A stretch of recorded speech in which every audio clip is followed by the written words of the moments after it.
400 metres. Watch out as well for Beth Dobbin of Scotland.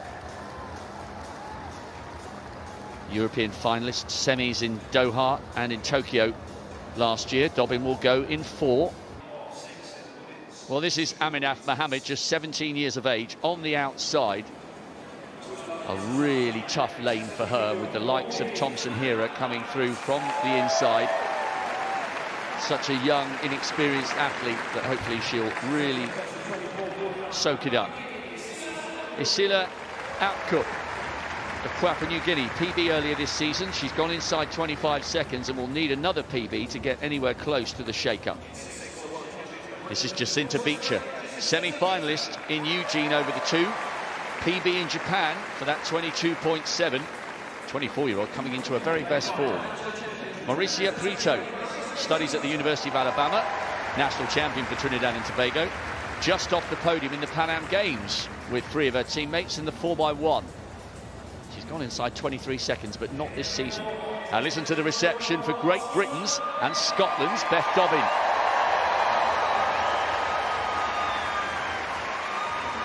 St Andrews flags are flying high after Ailish McColgan's gold in the 10,000 last night. Dobbin in 4 with Denisha Cartwright of the Bahamas inside her. PB in Division 2 of the NCAAs earlier this year.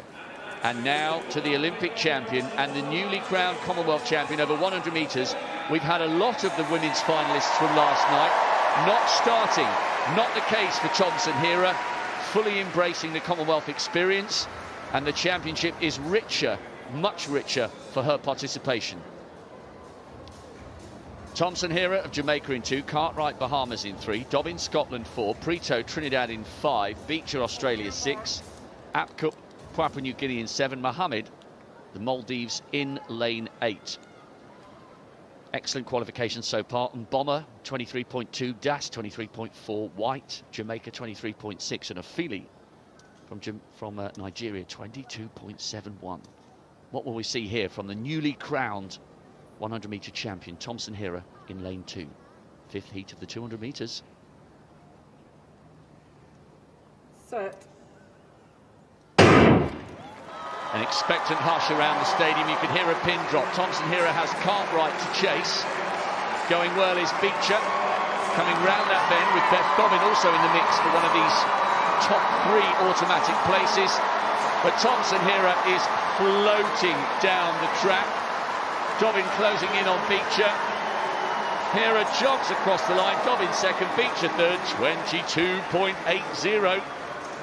She's 900 slower than Afili from the previous heat, but that looked utterly effortless. She's helped a little bit by that handy tailwind, but I don't know about you, Steph, I'm just so impressed at the maturity of Thompson-Herah and how much respect she's paying these Commonwealth titles by being here. 100%. When I was holding my breath until the start of the heats, waiting to see if she would come out, and especially after so many athletes did have the DNS. And again, I think that just speaks to 22.39 in the World Championships for 7th place. That's still a great time, but for her standards, it wasn't enough. And this is someone who has come back determined to write her own story to end off the season. It was a great start from Thompson-Herah, but also from Dobbin and from Becher. And again, the 200 rounds, you have to put the work in up front, and you can kind of see a bit later on down the race if you can take the burners off. We see Elaine as she gets into her smooth running, but Dobbin and Becher are still fighting to make sure they're going to be in that top 3 automatic qualifying place. Yeah, it's just brilliant to have her here. Beth Dobbin, such a popular British and Scottish athlete, coming through to outdip Becher. And by the way, the non-automatic 6th spot has now tickled its way up to 24.49. Cartwright of the Bahamas from this heat. It was previously Bayu of Papua New Guinea, but Cartwright, who had a decent run there, the young Bahamian, is just about holding on to a non-automatic spot, but that was nothing more than a jog there at the end from the Olympic champion.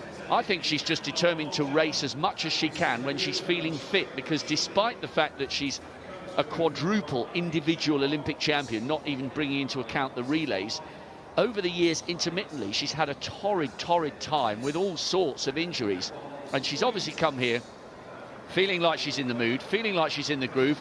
She's done the 1, why not the 2? I think as an athlete, you never know when your time's going to be done. You have to take every opportunity you can when your body is fit. Well, you can see the strength of that wind that was helping Elaine Thompson-Herah, but she was met by enormous talent. At 22.80, Beth Dobbin coming through to outdip Becher. Prito already guaranteed a place in the semi-finals because we've only got one more heat to come. Cartwright just about holding on to a non-automatic. What was expected to be a routine qualifying heat suddenly turned into one of the most talked about sprint moments of the season. Under the lights and in front of a buzzing crowd, Elaine Thompson-Herah delivered a performance that felt less like a heat and more like a warning to the entire sprinting world. Lining up in lane 2, the Olympic champion over 100-200 meters entered the race with calm confidence. Around her were hungry competitors: Beth Dobbin of Scotland, a proven European finalist; Justina Becher, finding the best form of her career; and a mix of young talents eager to test themselves against greatness. On paper, it looked competitive. On the track, it became something else entirely. From the gun, Thompson-Herah looked different. There was no tension, no forced acceleration, just smooth, controlled power. Coming off the bend, she was already separating herself from the field, floating rather than fighting. While others pushed hard for automatic qualification spots, she ran with patience, allowing her technique and speed to do the work. By the time she entered the home straight, the outcome was no longer in doubt. She crossed the line in 22.80 seconds, easing down before the finish, making the performance look almost casual. It was not the fastest time of the championships, but it may have been the most effortless. The tailwind helped, but the real story was her composure and maturity, hallmarks of an athlete who understands exactly when to push and when to conserve. Behind her, Beth Dobbin produced a superb run under pressure, digging deep to secure second place and delighting the crowd with her fighting spirit. Justina Becher held on strongly for third, confirming her consistency at this level. For the rest of the field, simply sharing the track with the reigning champion was a moment to absorb and learn from. This race was about more than qualification. It was a statement. After a season marked by injuries and questions, Thompson-Herah showed she is racing with joy again, embracing every opportunity while her body allows it. Her presence elevated the event, adding prestige and excitement that only a true superstar can bring. Once again, Jamaica stood tall in the sprint world, not through chaos or drama, but through calm dominance. On this night, the message was clear. When Elaine Thompson-Herah is healthy, relaxed, and motivated, the rest of the world is still chasing.